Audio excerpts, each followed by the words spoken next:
Eu vim é dia de visita e faz tempo que não vem ninguém. Não vem neto, não vem filho, não vem filha. Como é que você anda? A sua família tá vindo te visitar?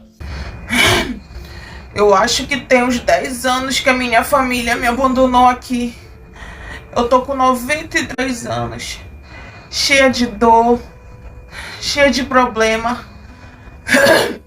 O senhor tem quase a minha idade, né? Como é que o senhor se sente?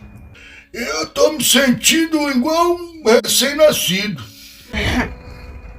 Igual um recém-nascido? Como assim um recém-nascido? Sem cabelo, sem dentes e acho que acabei de me mijar.